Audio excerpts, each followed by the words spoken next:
আসসালামু আলাইকুম রহমতুল্লাহ।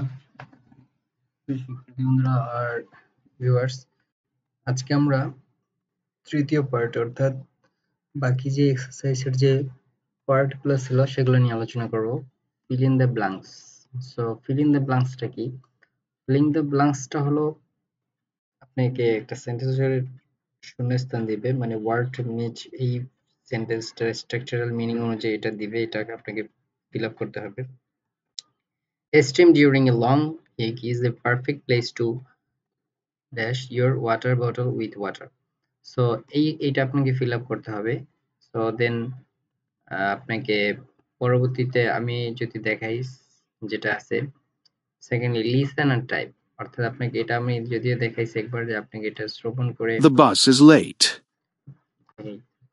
আপনাকে যে কথাটা আপনি শুনতেছেন সেটা আপনাকে টাইপ করতে হবে, দ্য বাস ইজ লেট।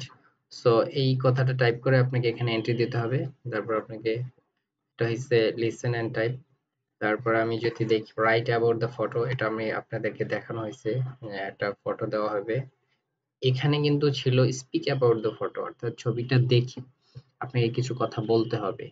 আর এটা হচ্ছে রাইট অ্যাবাউট দ্য ফটো, অর্থাৎ আপনাকে ছবিটা দেখে কিছু লিখতে হবে। So, এই ছবিটা যে আপনারা দেখতেছেন এটা দেখে এটা এখানে কিছু ডিসক্রাইব করতে হবে এখানে। সো প্র্যাকটিস করলে আশা করি এটা আপনাদের রেসেল হয়ে যাবে। এবং দেন রিড দেন স্পিক, অর্থাৎ প্রথমে পড়তে হবে তারপর বলতে হবে। অর্থাৎ আপনি প্রথমে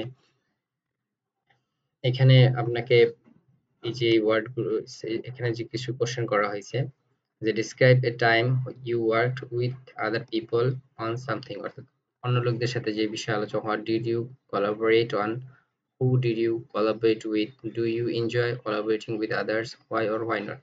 so এই কোশ্চেন অ্যান্সার গুলো দিতে হবে এবং আপনাকে দিতে হবে, বলতে হবে আর কি।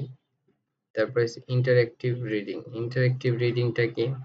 ইন্টারেক্টিভ রিডিং এটা পূর্বে বলা হয়েছে যে এইখানে আপনাকে বক্স আকারে এখানে অ্যান্সার গুলো আছে, তো আপনাকে খুঁজে নিতে হবে। যেমন এইখানে biophysics is the study of the physical properties of living things. This field refers to physics which dash the science of matter and energy, and also to biology the science of living. So আমি যদি এখানে দিই, এখানে আমাদের কিছু option দেওয়া হয়েছে যে কোন অপশনটা আমি এখানে নিব। হ্যাঁ, হুইচ ইজ, তো আমরা এখানে হুইচ ইজ নিলাম। এরকম করে আপনি 2 নম্বরে কোনটা নেবেন সেটা এখানে দেখাবে। সো এটা খুবই আমার কাছে ভালো লাগে, ইন্টারেস্টিং এটা ফিল আপ করতে। সো আশা করি বুঝতে পারছেন। দেন ফাইনালি এক্সারসাইজে লাস্ট অফ অল যেটা আছে সেটা হচ্ছে রাইটিং স্যাম্পল। রাইটিং স্যাম্পলটা হয়েছে আপনাকে এখানে people have different ways of dealing with stress and difficulty. Some read, some exercise, and some listen to music. What do you do to reduce stress? অর্থাৎ মানুষ তার প্রেশারটা বা চাপটা কমানোর জন্য বিভিন্ন কাজকর্ম করে থাকে, বা মানসিক চাপটা কমানোর জন্য। সো সেক্ষেত্রে কেউ পড়াশোনা করে, কেউ এক্সারসাইজ করে, কেউ গান শোনে, ইত্যাদি ইত্যাদি। সো আপনি কি করেন বা তুমি কি করো চাপটা কমানোর জন্য, সেটার অ্যান্সারটা এখানে দিতে হবে। সো এই ছিল মোটামুটি ডুয়েলিং এর প্র্যাকটিস করার যে পার্ট গুলা, মোটামুটি আমি সবগুলা ফাইনালি 3টা ওয়ার্ডে ব্যাখ্যা করেছি। আশা করি সবাই বুঝতে পারছেন। এখন সবাই আপনারা এখানে ডুয়েলিং অনলাইনে প্র্যাকটিস করবেন।